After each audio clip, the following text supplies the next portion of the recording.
We are grateful to today's briefers for the information on the situation in the Gaza Strip. In recent days, we, like many of our colleagues, have been shocked by new data on the record levels of hunger in Gaza. Signals and persistent appeals to Israel to immediately cease the collective punishment of the Palestinians have been voiced from various capitals of the world, including Moscow, as well as from the headquarters of international bodies, regional organizations, and representations of the United Nations worldwide. In addition, the world is demanding that West Jerusalem recognize the lack of alternatives to a peaceful settlement of the Palestinian-Israeli conflict, which would open the way to establishing genuine peace and security in the Middle East. This single scenario alone corresponds to the interests of both Israelis and their neighbors. Today, almost 2 years after the beginning of the bloody war in Gaza, it is truly difficult to find words to describe the scale of destruction and human suffering in the Strip. Most succinctly, and at the same time frighteningly, the recent comments of UN Secretary General Antonio Guterres sounded, who described the situation in Gaza with a single word: hell. Commissioner General Felipe Lazzarini, for his part, characterized the situation in the enclave as bordering on genocide and placed the forced displacement of the population on par with ethnic cleansing. Such statements, in other cases rather restrained in their assessments by the leadership of the United Nations and its specialized agencies, are confirmed by the daily reports from Gaza about the deaths of dozens of civilians. Just the day before yesterday, more than 70 people became victims of Israel's indiscriminate strikes on the Strip. And 2 days ago, literally live on air, as a result of an attack in the south of the enclave, the Al Nasser hospital was destroyed and more than 20 people were killed, including 5 journalists. At the same time, judging by video footage distributed by the media, a cynical tactic of carrying out a second strike at the moment of the rescuers' arrival was used. Even Benjamin Netanyahu has already indirectly acknowledged Israel's responsibility for what happened, calling it a tragic incident and promising to conduct an investigation. Mr. Chairman, we would like to draw particular attention to the activities of the so-called U.S.-Israeli Humanitarian Fund for Gaza. Since the launch of the fund in May of this year, the situation has taken on a tragic and absolutely unacceptable character. According to various estimates, more than 1,800 Palestinians have died trying to obtain humanitarian aid. Of these, no fewer than 1,000 people in the immediate vicinity of the distribution points managed by this pseudo-humanitarian structure. According to incoming reports, shooting at civilians is carried out not only regularly, but also deliberately. People driven to despair spend the night at food distribution points, and in return they receive bullets. This is not a humanitarian mission. This is violence disguised as good intentions.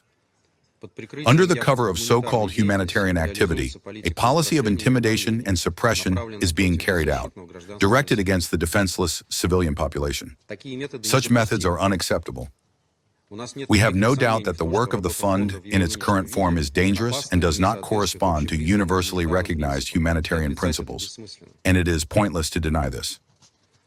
Mr. Chairman, against this background, the information that has appeared in the media raises serious concern, namely that the UN Secretariat, allegedly under pressure from the US and Israel, has undertaken a tacit commitment to tone down the rhetoric regarding the activities of the fund.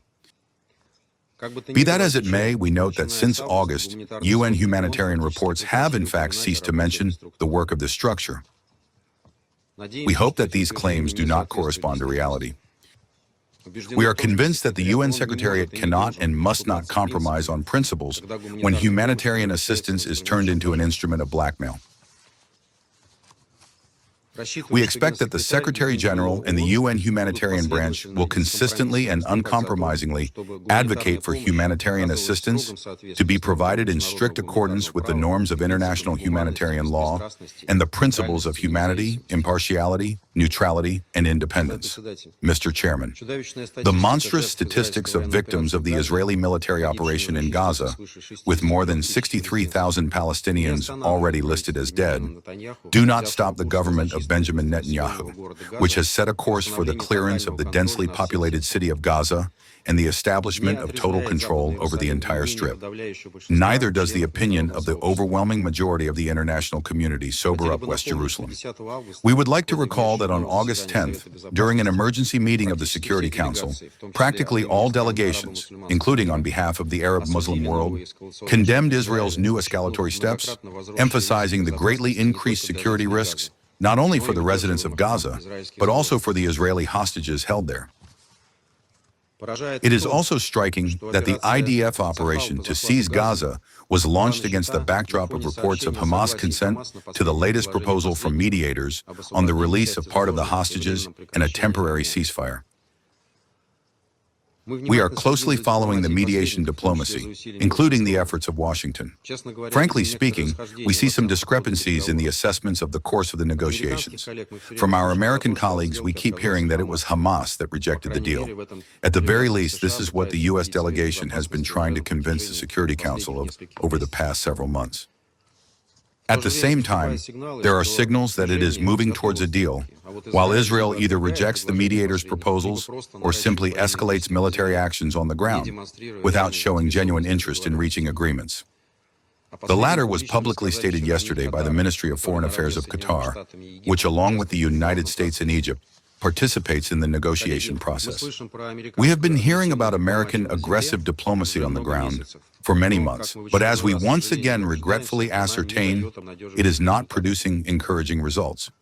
We call on our American colleagues to think not only about the interests of Israel, which they defend with ostentatious zeal, but also about the fate of Palestinian civilians, whose lives and future today largely depend on the actions or inaction of the Council.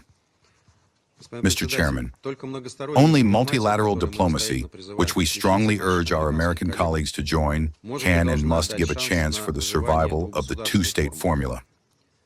This principle, enshrined in the relevant resolutions of the Security Council and the General Assembly of the UN, is indeed under threat today. The reason for this, just as in the case of the man-made humanitarian catastrophe in Gaza, is Israel's policy of creating new facts on the ground, which runs counter to international law. The most resonant example was the recent decision of the Higher Planning Committee to approve the construction of settlements in the E1 zone on the west bank of the Jordan River, east of Jerusalem.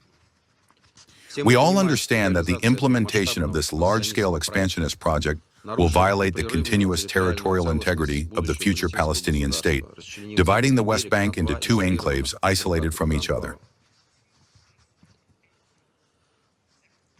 It is frightening in this regard, not only because of the very plan and the unambiguous statements of Israeli officials. Finance Minister Bezalel Smotrich directly declared that the E1 construction plan would bury the idea of a Palestinian state,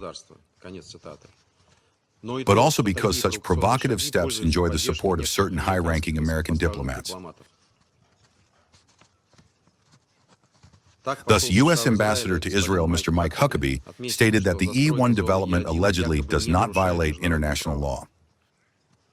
Such opinions directly contradict the fundamental documents of the Middle East settlement, as well as the recent decisions of the Council, including Security Council Resolution 2334. Mr. Chairman, in conclusion, we would like to reaffirm our unwavering position in favor of the view that only a diplomatic settlement of the Palestinian question, based on the formula two states for two peoples, can satisfy Israel's legitimate security concerns, as well as the just aspirations of the Palestinian people for their own state. The alternative is the further isolation of West Jerusalem on the international stage and an increase in the number of civilian victims in Gaza. In this way, Israel does not resolve its own security problem, but merely postpones it, nurturing feelings of revenge and hatred among young Palestinians. This is an extremely short-sighted and irresponsible policy. Thank you for your attention.